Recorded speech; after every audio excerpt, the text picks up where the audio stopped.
Malaysia to meet these amazing Sabahan and Sarawakian ladies is definitely going to be a long-lasting memory. From the roots of Mount Kinabalu to the lullabies of Sumban Ring ladies, I'm Karishma.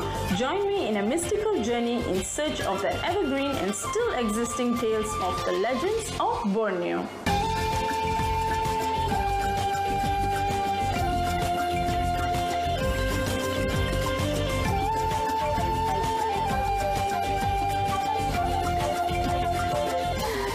Is affectionately known as the land below the wind due to its location. It is just south of the typhoon-prone region around the Philippines. This Malaysian state fits the description of Malaysia truly Asia due to its multiracial population. Hi viewers, I'm Karishma and this is Legends of Borneo. We all are busy in our daily routines, but there are some who have the tendency to be active in social activities. And there are some who go even further to guide and educate the society for a better living. I'm very inspired when I met this Sabahan lady Amy Marcus, our guest in Ethnic Warrior.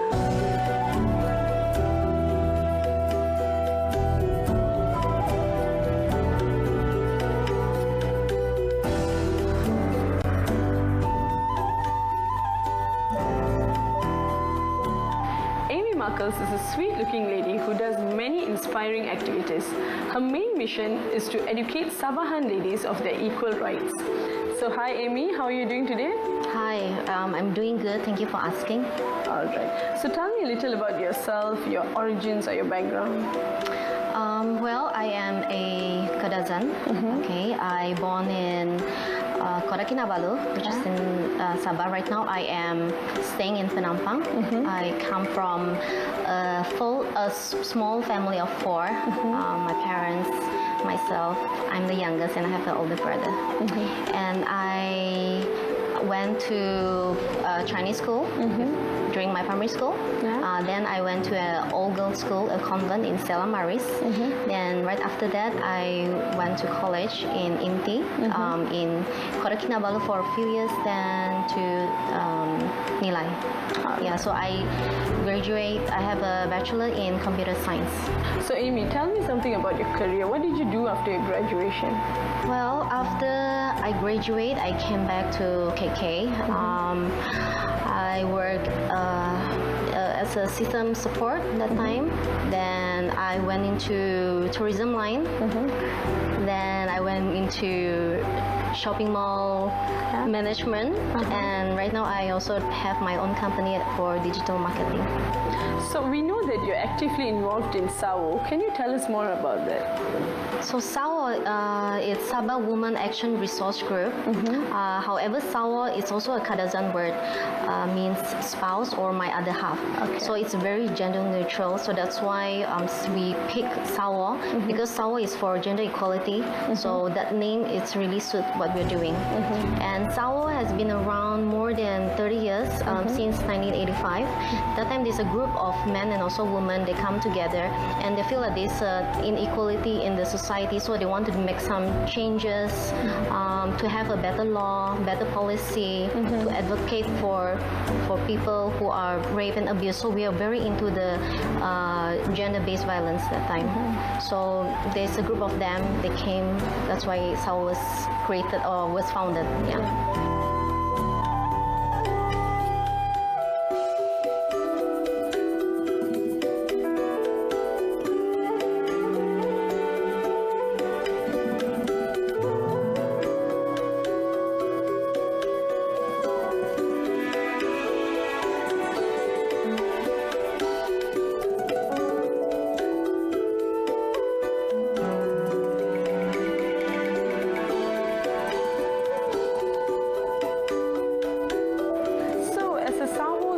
Vice President, I'm sure you have a lot of responsibilities, Amy. What do you consider as your achievements and which one would you like to highlight here? Okay, back then SAWO was the first one in Sabah. we spearhead the violence against women campaign, and also with the other groups that we are with, we call it the Joint Action Group. We did a reform, a rape law reform in 1989. Also, through that we also have enactment of the Domestic Violence Act in 1994. Yeah. It's amazing to see Sawo's achievements, Amy. So what are the objectives and targets that in coming years? Okay, right now we are focusing on political empowerment for women. We want to have more women in decision-making position at all different levels, like locally, at state level, and also national level. What is Sawo's reach out of Sabah? We call ourselves the Joint Action Group. We have those in Selangor, we have WAO. We also have Sister in Islam is also part of the group. We also have WCC, they are from Penang. And through this group, we did a lot of, like just now I was talking about the reform, the law. Yeah, it's also part of. Right now, we are also drafting a sexual harassment bill together with them as well. It's amazing to see what you've done all these years. Thank you so much for introducing Sawo to us, and thank you for being our guest in Ethnic Warrior. Thank you, Karishma. I'm so happy that you reached out to us, and for this session to be in Sawo. This is our center here. We are so grateful that you can come to us.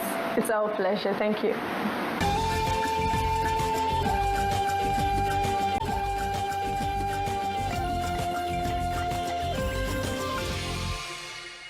Creating something needs a lot of effort, but recreating something from trash needs even more of it. Here we have someone who does both effortlessly. From modern skyscraper marvels to unique handicrafts, she's just expressing her vision through her creations. Let's meet a Sabahan architect in our next segment, You're the Woman. It's amazing to meet a woman with a certain character, and Tracy Yap certainly fits in there. So she has a wonderful story to share with us today, which we will hear from her. So how are you doing today, Tracy? I'm very good. I'm so happy to see you all today. Yeah, we are excited as well. Tell us a little about yourself, your background. I'm a practicing architect for 13 years. I born and grown in Sandakan. It's a little Hong Kong. My parents are still living there, and I have one brother and one sister. Yeah. So where did you study your childhood days? I studied in primary school called Cheng Ming, and the secondary school called Yu Yuan Secondary School. In Sandakan itself? Yeah, in Sandakan. So before I go to university in Perth, studying architecture. Oh, you studied architecture. So what's famous for in Sandakan? Sandakan is famous for the orangutan and the seafood eateries. Seafood eateries. Because it has the Little Hong Kong name, so it brings up the Sandakan famous. Yeah. Right. So Tracy, after your graduation, how did you pursue in your career? Did you start your own brand or did you work for anyone first? After the graduation, we have to take the exam. So before the exam, we need to work. Before I got my license, I worked for people for 8 years. Then only I leave the company and set up my own practicing architect firm. So as a creative architect, how would you like to express and experiment your talent, Tracy? I usually would like to blend whatever the existing built environment into the nature. The nativity. The originality of the built originality of the environment. So to signify the existing environment. So you like to keep it as historical as it is? Historical and natural. And natural and creative, of course. Yes, yes. So apart from being an architect, how does this passion of creating ornaments and handicrafts develop in you, Tracy? Okay, as a designer, as an architect, we have a nature of exploring something. Sure. Whether it's space, whether it's materials, we would like to make it into something, yeah. transform into something. So of course, as an architect, I started with building materials. So from the building materials, and then goes to something else. Yeah. So anything, any materials. So as an architect, we are very good on hands. And also you value every single items, don't you? Yes. Yeah. And then we want to create things, you know, either into space or into a product. But how did ornaments begin in you? Because ornaments, you need a specific kind of a creativity, a patience maybe. So how did you, get into that, being an architect? I believe because I'm a lady, I like to look beautiful. Yes.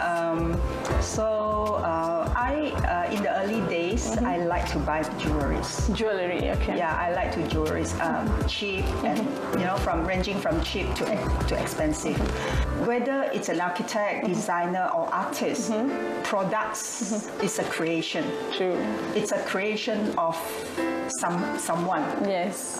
So whether I don't care whether it's a building or a jewelry. It's still nature of a product. True. Yeah. What was the first item that you created? Originally, I do buy jewelry kits. Those beads and all this. Later, I found out I developed into like building materials, even the household items. Okay. Even the household items or anything that you deal with, it can be wearable. Yeah. So tell us something interesting that you've worked on, any projects and structure that you've built.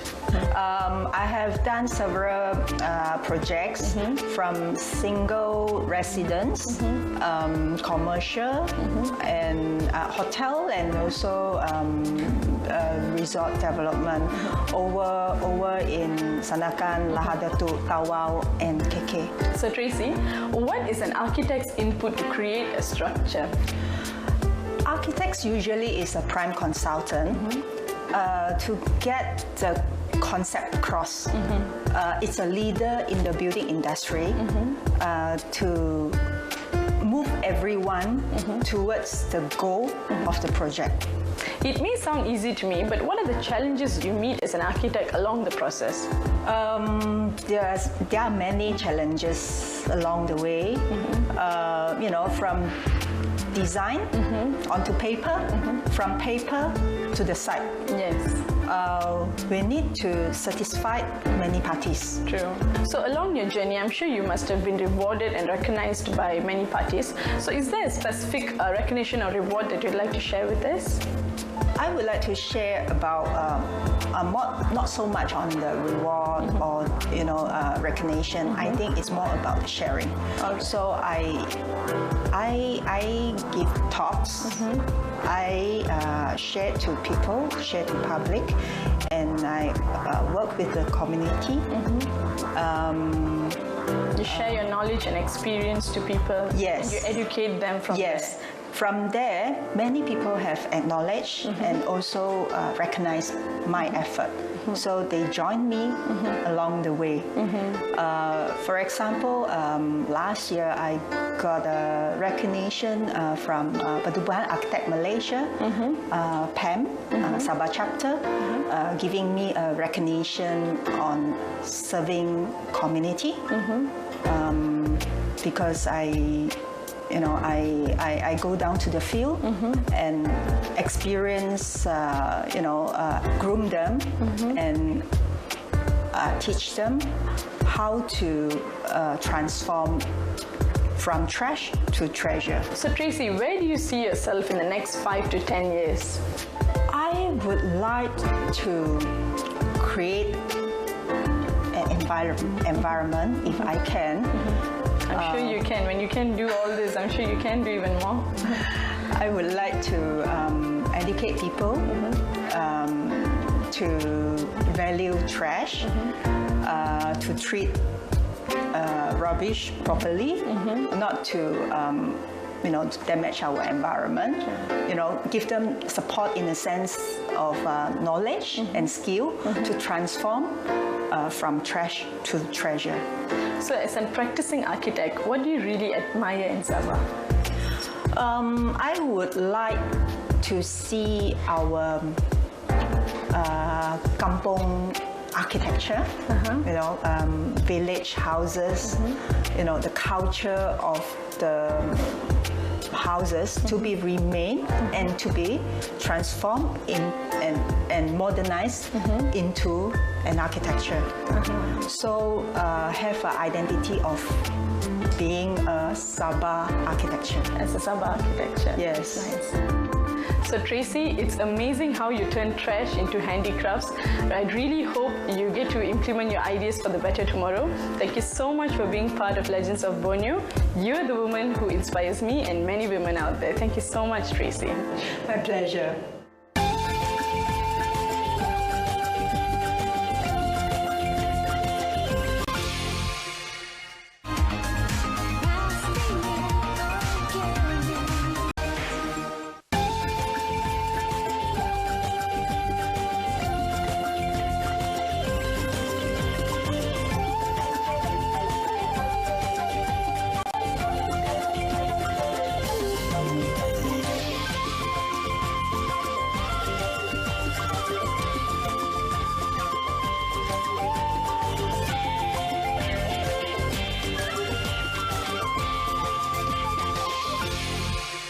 Through thoughtful dedication, Sabahan architect Tracy Yap has turned plastic wrappers of food and beverages into elegant clutches and purses. This could create a market value and help to improve the living income of the villagers.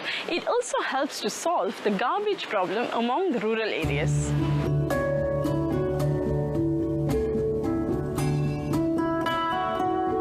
Villagers in Kampung Nahaba are now working to improve the design and quality of various products made from plastic and aluminium foil bags left over from daily consumption of beverages and snacks, with the intention to open up a potential business opportunity for the village.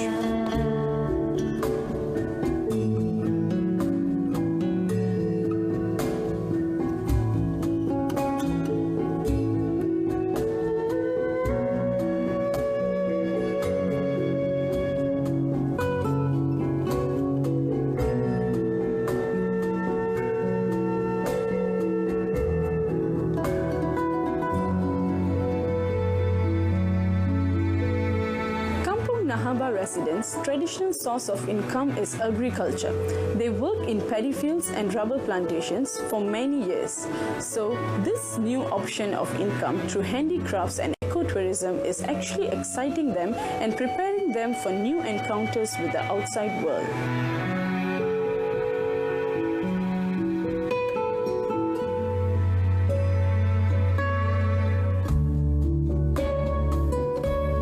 There is no proper garbage and waste management system in the rural areas. Villagers generally use open burning to dispose of their garbage. The pollution to the environment may also cause negative health impact to the local villagers. In addition, with the development of ecotourism in Kampung Nahaba, the amount of local waste is believed to be increased with the tourist visits.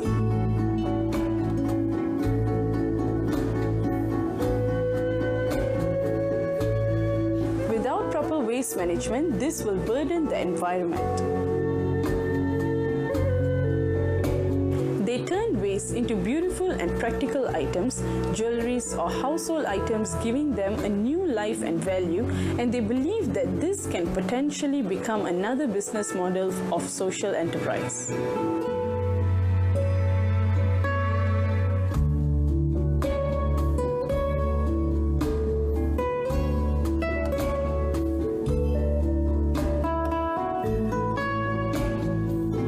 Tracy came to this village a few months ago and saw local villagers showcased their skills on bags made of packaging for beverages and snacks.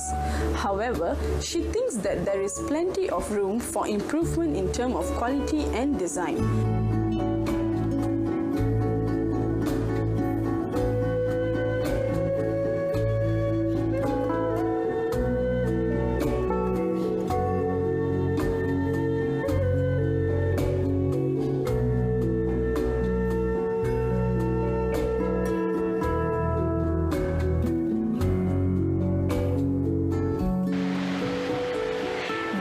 Approached a couple of marketers locally and in Kuala Lumpur who will be interested in placing orders, and if if the village's products meets the market expectation, it is expected that the products may be launched this year in shopping malls and social media.